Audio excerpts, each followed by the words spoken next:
What's up? What's up, Coach? What's up with you, man? How you doing? Oh well, you doing all right? I know you're right Yeah. now. No, I'm good. Yeah, I'm just chilling. Just got to the crib. How you? I'm doing well. I was just trying to prepare for the questions and the conversation that I wanted to have. I want this to be more like a conversation rather than an interview. Got you. And the reason why I thought to have the conversation with you is because I, especially for the young players, or just people not familiar with who you are and what you've done, I think that in the short term they know who you are, but in the long term they don't know the significance of the man you've become and the things that you've gone through, uh, and the experiences that you've been able to experience that a lot of people and a lot of players aspire to, that just don't know. So Right. um, this is the second episode of the Trophy Room with Jeff Mcinnis, currently the head men's basketball coach at Combine Academy and 12-year NBA veteran. Played at the University of North Carolina for Coach Dean Smith, and also the owner and organizer of Team Charlotte. So, um, with the temperature that everything is in right now, and obviously we see that the NBA is going to boycott for today, not knowing what it's going to look like for days to come.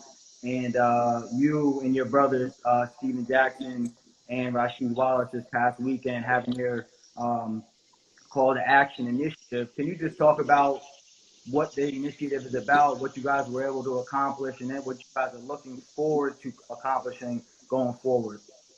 Just to try to make change. I just think we wanted to show these people that we are touchable. We care about them.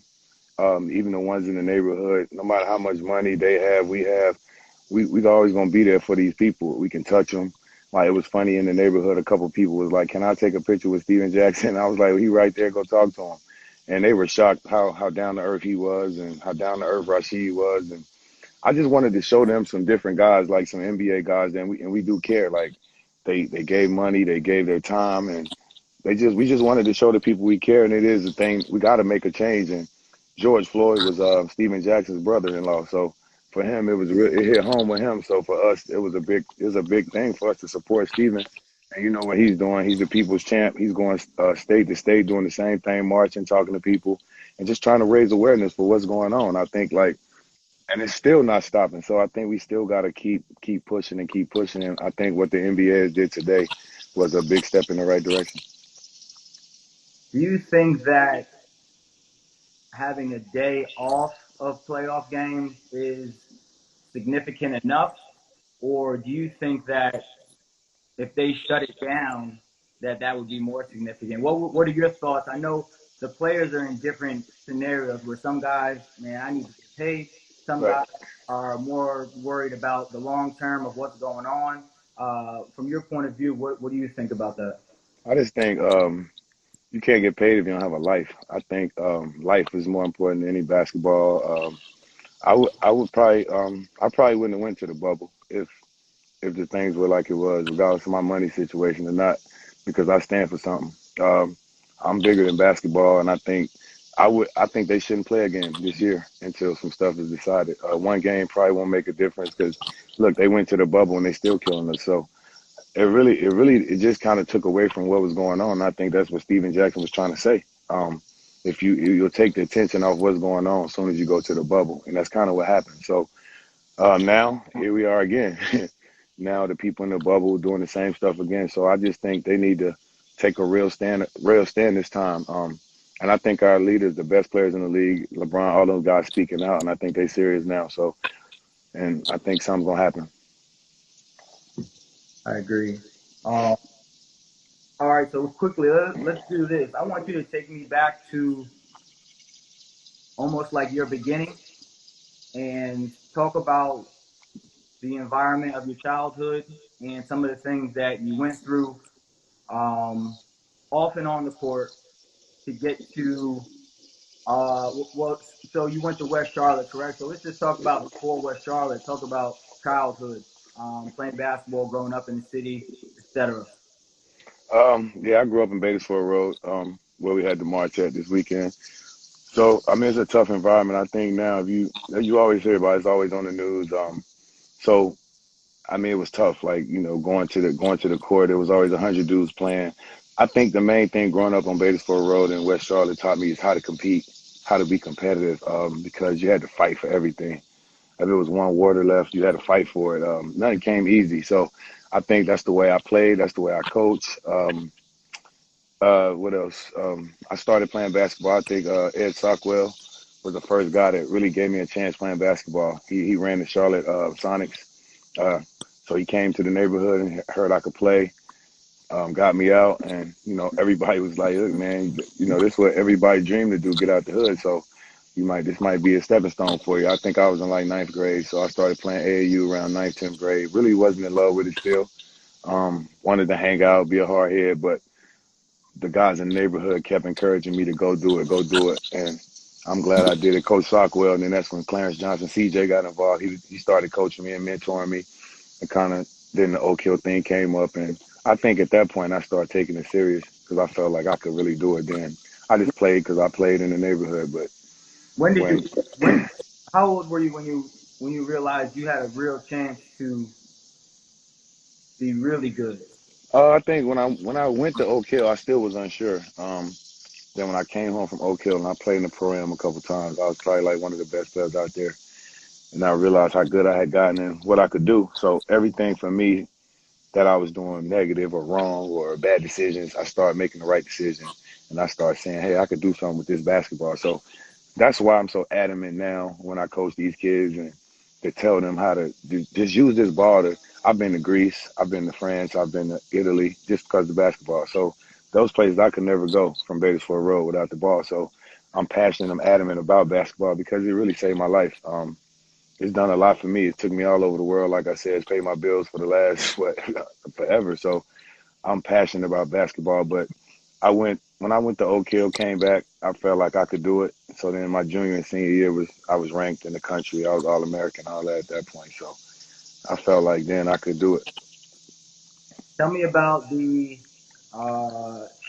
state championship game in 1991 when you guys played against Dudley, and they were 29-0, and you were a sophomore and headed into the game. What were you? What?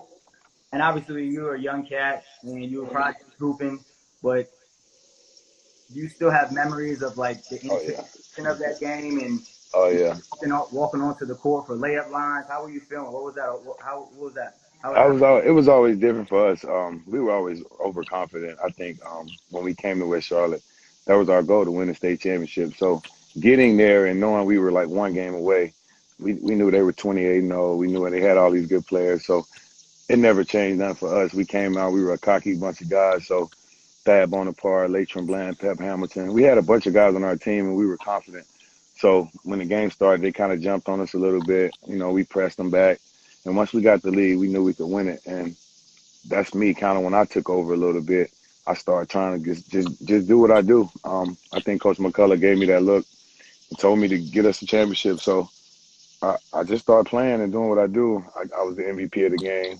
And I was saying to myself, I want to play on this court one day again. So it was like, for me, I was like, I want to come back and play on this court in a couple of years. And I don't think at that point they were even recruiting me at the time. So it was just me being a kid dreaming. Um, okay, so then the Oak Hill situation came about. Hmm. You guys had a hell of a team. Is that when you met Shaq? When you guys started building your relationship, or you had met him and played Yeah. prior? Well, we met in Prep Stars a couple years ago at UNC Charlotte, and he came and played on our AAU team a couple times, like eighth, ninth grade. And then after that, he stuck with us. So I had knew him before that, like at Prep Stars. We were the couple top players at Prep Stars a couple years. So we formed a relationship. We got tight and kind of went from there. But yeah, probably around that ninth, 10th grade year, he started playing with the Charlotte Sonics with us. Jeff Cape. We had a squad. We had a crazy team. So yeah, that's when all that began. Is that one of the best teams in the states, AAU wise? I think so, ever. It How much traveling were you guys doing?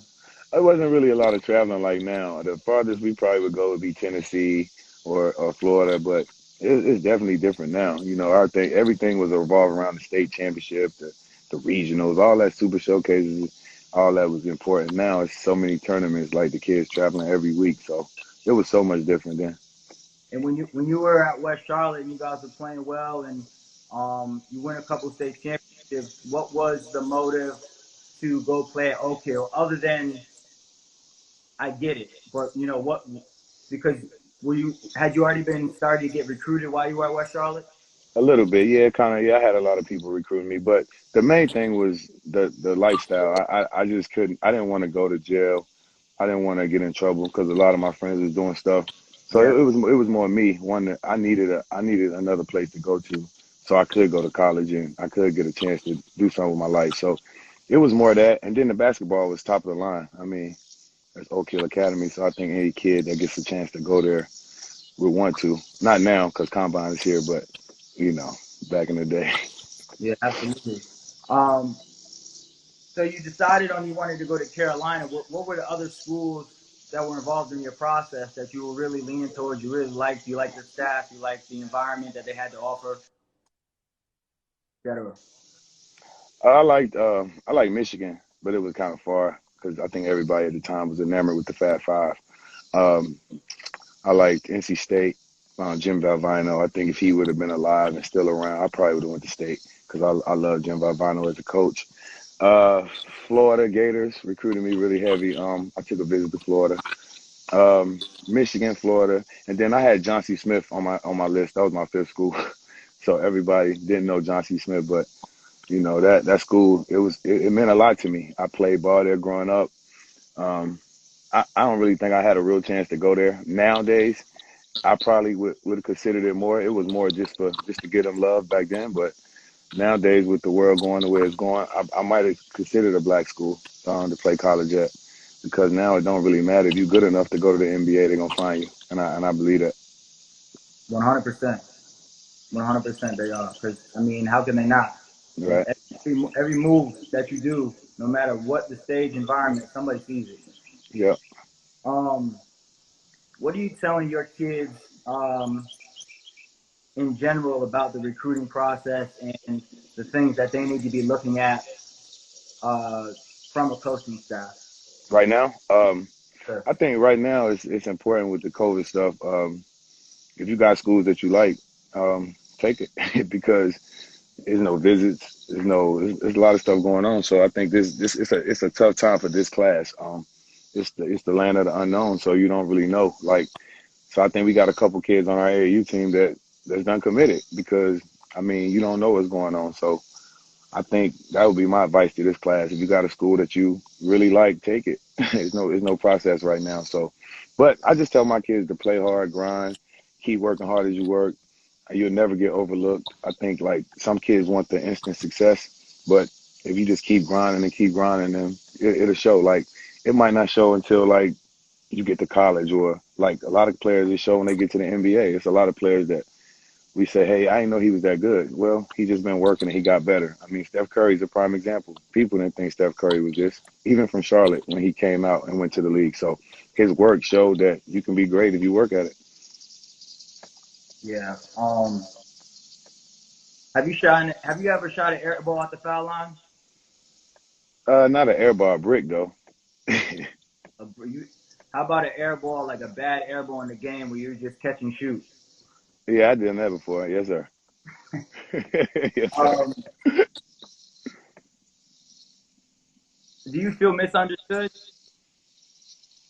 Yes, yes, but it don't bother me. Like people, I get this a lot. Like I get a lot of people telling me like, "Oh man, when I met you, man, you totally different than what I thought." And I'd be like, "What the hell you thought?" You know what I'm saying? Like, what you think? I think people think I'm wild and crazy, like the way I coach sometimes and the way I am. But a lot of people, when they see me off the court, they like, "Man, you real chill." I mean, I don't know what they expect me to be like, but I think when you play in the NBA, when you play at the highest level, you can't be normal. You can't be. You have to put on a it's the wrong word to say a character. You have to be somebody outside yourself if you want to make a lot of money and do this for a long time. I don't think like nice guys don't make it. And we got a funny saying that like the nice guys get weeded out. If you don't have a certain type of personality inside that locker room, then you can't be around those 12. We call it sharks, great white sharks in them locker rooms. So like their personalities are so strong, you gotta have a personality too to fit in. And that's what I try to explain to kids. Like my guy, Tyshawn, he's a real cool, laid back guy. And I'm just telling him, can you handle being in the locker room with Pat Beverly? I don't think you can right now. So you have to prepare your mind and prepare your game. And that's why I'm so tough on them. And I'm tough on them when I train them, when I coach them. But they know the love is genuine and it's there. Like they be at my house eating, ordering pizza in my house, killing my food. So that's the side people don't see when they say, "Oh man, he mean to his kids," but they don't see my bills. You know, when I'm buying all this pizza, buying all this Gatorade and all that stuff, the love goes both ways. But as long as my kids know how I feel and I love them, I don't really care what the outside perception is. I got you. I was reading art. I mean, you played for Dean Smith, right? So I can only imagine the experiences and some of the things you were able to learn and gems from him. But one of the things he said that no matter what was going on, guys wanted to play with Jeff. You know, guys wanted to be on your team, obviously, because you must have been making them better and making plays and been a good teammate. What were some of the attributes that you had as a player that some of the young players you think could, if they added to the game, would make them or would be more beneficial to what they're trying to accomplish? I think I held myself accountable. I held myself at a higher standard. I had to work harder than everybody else because I wasn't as talented. I didn't have a 42-inch verticals and all that, so I had to work a little harder. I had to be in the gym more than the average dudes. But on the court, I knew where everybody was supposed to be on the court. I was a quarterback, so, and I think when people see your craft and they see how hard you work at your craft and how hard you put work in, and you always mean well for the guys you're talking to, and like it didn't matter if it was Stack, LeBron, whoever it was. I just said the same stuff to them. Like, I coached them, and that's why I think some of those guys respect me to this day because I never changed, and I don't coach it. I coach the same way. I coach Devon Dotson the same way. I coach the team the same way, and it don't really change. And when I played, I was the same way. Like it was 10 in the morning. I played hard. I guarded the ball 94 feet in practice. Mark Jackson used to hate it. But, the veterans hated it. But that's what I had to do. I was trying to find my niche in the league. So I had to be who I was. So I think that's just what it ultimately boils down to. I just be who I am. And, if it's not good enough for you, don't bring your kids to play for me or, you know, but the ones that play for me, I think they're special. And I give it all to them. So I just want it all back because I give them all of me every practice, every game, every meeting, every one-on-one talk, every whatever it is. I just give them all of me. And I didn't have that. So that's why I'm so passionate about doing it for my guys I'm around. Yeah, I think it's a gift for coaches, for leaders, business, whatever the case may be able to be themselves and tell people how they think it is. Um, Obviously, at times, we got to pull back depending on the environment and act a certain way, but the best are able to be honest, period. I'm not holding anything back. And I know that if I do hold something back, then I'm taking away from what I'm supposed to be doing for you. Um, and kids only learn from honesty. And people can't be honest sometimes because that's just not their body that they come with. But like you said, I'm gonna be honest, and I'm gonna do my best to help you, and I'm gonna say it how I'm gonna say it. Um, Tell me about draft night. Um, 96. I think it was a crazy draft. It was so many people in the draft, so many good players. I thought I was going first round. That's what all the boards said. That's what everything said. So um, I Why do you start. why do you think you didn't? Sorry to cut you off. Why do you think if you dropped for any reasons? What were I they? just think the board started changing. I think guys were getting picked that wasn't expected to get picked. Then like a lot of guys was in the lottery start dropping. So if you a middle first round guy, then you're gonna just get pushed out. So it was crazy. It was a crazy night. But like I said, I trust God. I believe in God. I think it was a reason why. It was a reason why I went to um, be with Bernie Bickerstaff in Denver. He's been instrumental in my life. From that night, I still talk to him. He's still been a mentor to me. So I think it was a reason why all that happened for me, like the way it happened. So I went 37th to the Denver Nuggets. At the time, I didn't understand it. I was still kind of upset. I wanted to go first round. Anybody do when they leave early, but it was the best situation for me. I went to Denver, got around good people, played good in summer league. They gave me a nice 3-year deal, so I ended up coming out better than some of the guys who went first round and all that stuff. So it happened for the best, man. I love being in Denver. I love the coaching staff. Like I said, it was great. Did you speak to Coach Smith on draft night? Yeah, I talked to Coach Smith on draft night. And he always gonna have them perfect one-liners for you. So I was a little upset, and he was like, "You'll walk through player's entrance, right?" I was like, "Yes, sir." So that's all he cared. Like, you going through player's entrance, you're not paying the ticket to get in the game, so you good. So, I mean, he always got the little stuff to make you realize that like you work for it, you got it. So now stay in there. That's kind of what his words. Now stay in the league. So, and that was pretty much it. And if I need him, he know where I'm at. So. What was your best year in the league where you thought you were most prepared, you had worked the hardest, and you knew that you were going to get some opportunities? I think a couple years in the Clippers. The year I started, I came on a 10-day contract. I played that year out. I started. Then they signed me back to a 2-year deal from a 2-year contract. So when I came back to LA, I think I was playing my best ball. I was a little disappointed that they didn't re-sign me. I think Alvin Gentry, just keeping it all the way real, Alvin Gentry, he kind of shitted me, man. Like, I'm from Charlotte, he from Gastonia, and he told them people if they pay me, like, I think they were gonna give me like a 4-year, $25 million deal, and he told them if you pay him, I won't be able to coach him. So I ended up going to Portland for like less money, but I wanted to stay in LA. We had a dream team. We had Quentin Richardson, Darius Miles, Lamar Odom. We had Keon Doolin. We had all the boys. So it was really disappointing that I wanted to stay there, but like I said, I went to Portland with Rashid and that gang. So it ended up working out. But I felt like every time I played my best ball, they used my old shit to not pay me. You know what I'm saying? Like every time. So I went to Cleveland. Same thing. I played in the best 2 years of basketball at Cleveland. Then when my contract came up, all my baggage came up. And I'm like, where was this at 2 years ago What are when I was starting? specific baggage other than you I saying don't know, you, man. the person you are, the person that, you know, that you've been, is that baggage I or like to win. And I ain't had I always kind of like I said, I stood for something. I just wanted to know why. Like, I mean, it's a lot of stuff that I look at the world now and see what I've been through. A lot of this shit, man, that we talking about. Like, I've been through a lot of it that's going on in the world now in a basketball setting, and I didn't even realize it until now. I'm a man. I can look back and say, wow, that's what we live in. You know what I'm saying? Like, I'm making the most money. I'm doing this, but this dude playing. Like, I just never could understand a lot of stuff. Like, for Cleveland, I was a starting point guard. We won like 8 games in a row. Um, New owners came in, and all of a sudden Eric Snow has to be the starter. The new owners were from Michigan State. Dan Gilbert, he was the new owner. Michigan State guys. Eric Snow started starting. I started backing him up because he was backing me up, making $7 million. I was making 3. So it was a lot of shit, like politics. But we never won games no more. You know what I'm saying? So it made LeBron mad. He got ticked off. So it was a lot of politics that I've seen in basketball. But at the time, you don't understand it. But I can look back on it now. It's real. So, but did that type of scenario with Eric Snow coming in and taking your spot, did that waver your work ethic?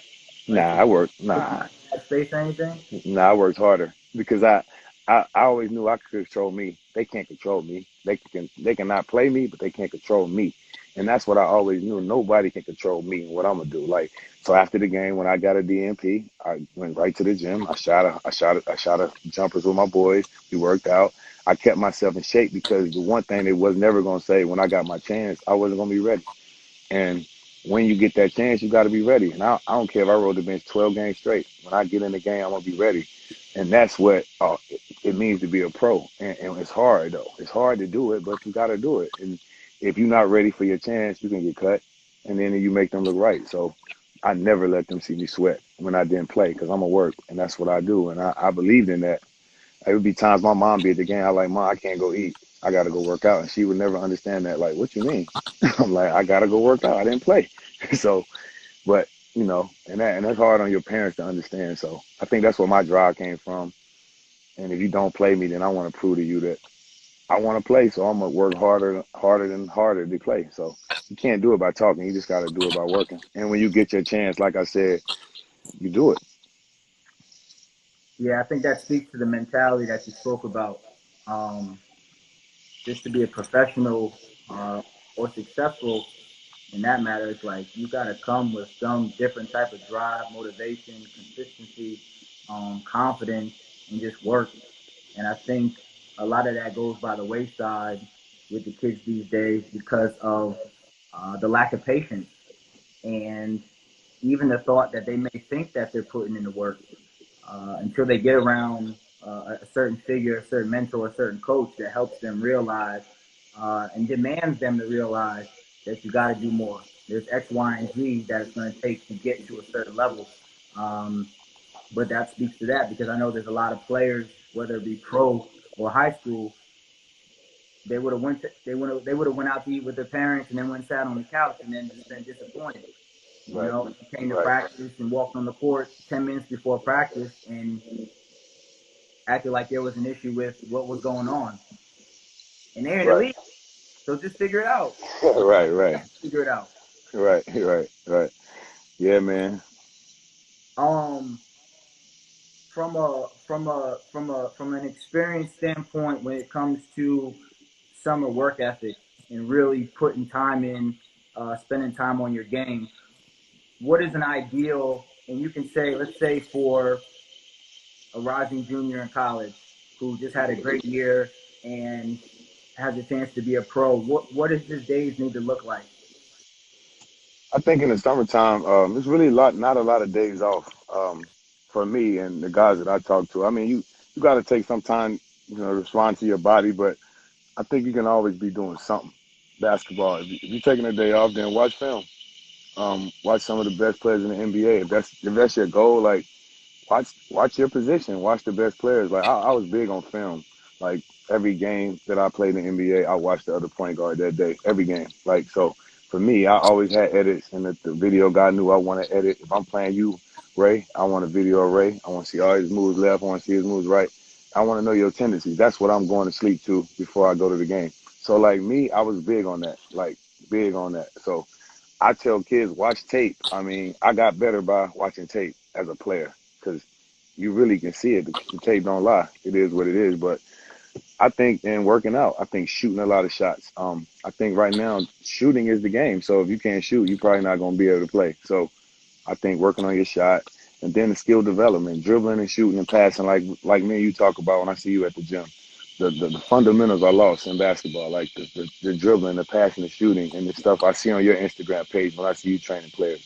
The old school stuff, like this is how you get good. You got to break the game down, but it's not always running to a cone, throwing it around the cone 100 times. I think the fundamentals of the game have been lost, and I try to keep it simple, but have fun with it too. So if that makes sense, then. But sometimes we get a little coney for the Instagram. So, but at the bottom line, it's the fundamentals. I think that works and wins. How old were you, or what age, what year did you get hooked on film, or which coach was it that introduced you to film and the importance of it? I think it was at Oak Hill, Steve Smith. I spent a lot of time with him in his office, and we always watched games. And then he started teaching me how to watch the game. Like, and I always knew I wanted to be a coach, so I would ask questions like, "Well, how you make the edits, coach? What are you looking for when you make edits?" And he told me stuff like, when he watched other teams, he looked for tendencies and patterns. Some he see one or two times. So from like high school, I was already inbred in myself. I knew I wanted to coach, so I kind of was taking stuff from everybody. Then when Dean Smith, he was just like the master of tape. I mean, we watched tape all the time. I mean, he would make you not even want to watch it because you look so bad on it. So for him, I mean, so I just always been that guy. And then, like I said, when I got to the NBA, I always wanted to see the guys I was playing against because to me it was big to know their tendencies. We play so much and they so good. I mean, you can't really stop nobody, but sometimes you can surprise them, get a steal because you know what they're gonna do. But it's just hard to stop them. Kids would be surprised or are going to be surprised once they do start watching film and they do it on a consistent basis how much their game grows. Right, Um, it's unbelievable because you start seeing the court in a different way. Now you're no longer on the court. Now you're a bird's eye view, and you see every single action, every movement, everything. So the sooner that the young kids can find a coach or a mentor, or even like you said, go and find some clips on their own and watch the game, the more the game is going to elevate because they're going to have a brighter and broader understanding of the game. Yeah, yeah. I don't know if I told you this before. I may have that my brother is Sam Perkins. So we're connected in some fashion, Carolina family. And he Okay. told me years ago about a preseason drill that you guys did at Carolina when you guys went to the track. And you had to run a certain amount of 17 40s or 60s or whatever the case may be. Tell me exactly, and I forgot exactly what it was, but I know it sounded tough. Well, yeah. Well, we had a 12-minute run. We had to do the 12-minute run first. Then you come back. You got like 10 40s, 5 60s, and 3 80s. It's like it's all consecutive, and like the big man got different times, and the point guards had the fastest times. We have to do that. You got to make your times. That's after the 12-minute run. Got to make your times. Then I think the next day we come back, and you have to make the mile. You can't start practicing, official practice, until you make your mile time. So as guards, I think I was like 5:25, something like that. 5:25, five. If you get a junior, senior, you get more 5 seconds added on, like the more time. So it was rough, man. Like the preseason running was really, really rough. Like, I mean, I felt bad for the bigger guys that was out of shape because, like, we were in shape guys, and it was like, I mean, I don't know, I used to just get like anxiety that whole like week knowing we got to run the week, and it was like I was in shape, but it just breaks you down. And Dean would sit like we would be on the track, and he would sit like way up, like 30 feet up in on one little bleacher in the middle with his little whistle. You barely can hear it, and it was just crazy, man. So it was like torture, but I mean, he knew what he was doing. I mean, he built us, and it's funny. I know some of my players on here now. I seen them look up, but we got some of that same running we gonna do this year. So I hope y'all was paying attention. Tell me one Carolina practice story that you think back like, yo, that was crazy. I had to say, Vince Carter, man. Just some of the plays he would make in practice, man. The way he would dunk and jump, like, and it seemed like he jumped higher in practice. I never understood it, but yeah, he get up in the air. I think just throwing alley oops, you would do crazy stuff in practice. I just throw it up to him, let him go get it. But I think I threw him a oop one time. He might have windmilled in and try to go to the other side. But I think even the dunk he had against Wake Forest, we had came back from 20 points and we were down like three. I stole the ball. I seen him like creeping, and I just kind of like threw it behind my head because I was going out of bounds, and he caught it and went backwards. That was probably like one of the better plays. And then Stackhouse against Duke when he went under the goal and dunked it. I just think like it's so many plays. And Rashid, I mean, like I said, I can keep going and going and going. Donald Williams making threes, and me getting that steal at that Duke game. So it was a lot of plays that I think you could just keep going. Shammond Williams and Duke, my junior year when everybody fouled out, and Shammond kind of like made three threes back to back. So there was a lot of stuff that I could say, like, because our legacy, we could not lose to Duke. And, that's the year that everybody thought we were because we really didn't have nobody. But just me and Shammond stayed in there. I think I got ejected with like 3 minutes left, and Shammond took us home. But, yeah, man, it was crazy. What you get ejected for? Well, they put a little guy in who never played. He was a soccer guy, and I think they told him to just like try to rough me up. So like, and he pushed me into the scores table, and I like pushed his face, got a tech, and I went to shoot. He pushed me underneath, and I might have threw an elbow at him, and they just ejected me or something. Oh, it was crazy. Like At it was Carolina, bad. at Duke. At Duke, at Duke, you know that. So yeah, it Uh, was good. NC Hoopers is on. I don't know. NC Hoopers. He asked, who was the hardest high school player that you had to play had to guard? Allen Iverson, Bubba Chuck. We played in the national championship game. Team Charlotte Sonics versus Boo Williams. So he was probably the toughest, man. He was what he is now. He quick, fast, long. He had an attitude, man. So it was good. Who Yeah, won the game? they beat us. Boo Williams beat us. Yeah, they had Joe Smith, uh, Iverson, Tony Rutland. I mean, it was like crazy. It was like probably all the top. The starting five was all D1 players on both teams, so it was crazy. Gym was rocking. Yeah, it was at Winston-Salem at the Winston-Salem Joel Coliseum. It was crazy. Yeah. All right, quick fast forward to a question. Where did you get the nickname Touche from? My granddad, Touche the Turtle. It was a cartoon. And I used to always crawl when I hear the music. So everybody would just start calling me Touche. He loved this little cartoon. So it just stuck. So my granddaddy, Frank McGinnis, gave me that. So rest in peace, Pops. Rest in peace. That's from the beginning though, like from. Yeah, 8, 7 years old. So do the homies still call you that?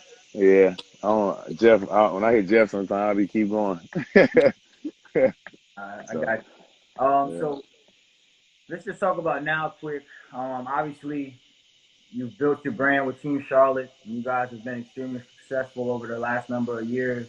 Um, do you know specifically how many kids you've helped find college opportunity?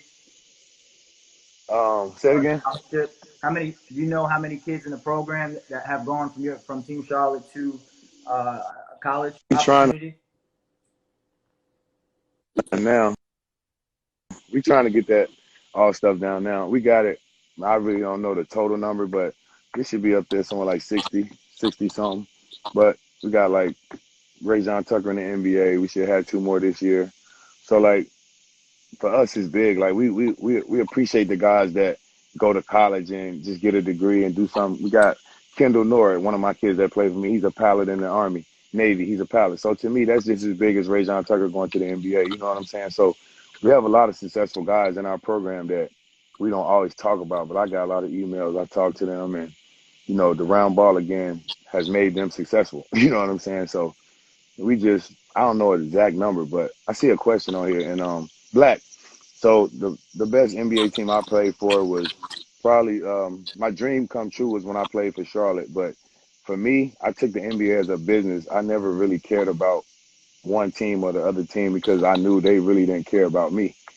I was just a player and I was going to be replaced at some point. So at the end of the day, I didn't care about that. My biggest plan was to make much money I could for my family, have fun playing basketball. It was my job. So I never got caught up on the team I played for because I knew it was a business. So All right, talk to me about the season coming up with Combine. Obviously, there's some big time expectations for this group. You guys have been able to make additions to the talent that you've had in the past season and big time goals. So talk about you can talk about a couple of the players, mention a couple of your guys, and then just talk about the group as a whole and what you guys think, what you think that if you do throughout the season will help you guys be most successful. well, I love this group. I really like this group. To start off, I know everybody. We got a lot of young guys. Robert Dillingham leads the group. I think he's one of the most electrifying players in the country, regardless of class, age. Um, he's something special. I knew it from the day I got him. We got Chris Robinson coming back. We got Ja'Cory Owens coming. We have Makai Grant coming back. Then we got a couple guys. We got Sean coming back. Sean Wilson's coming back. Then we added Jalen Curry, and I think he's the most, like, they always compare players to players, but I think he's the only player that I would say who reminds me of myself playing. They've said a lot of other players when they were younger, but Jalen Curry is little Jeff McInnes when he was the same age. The way his mannerisms are, he mean. He got that little swagger with the ball. So I love that kid. And he's an underrated passer. I think everybody see his scoring and all that, but he can really pass the ball, and he has a high IQ. So that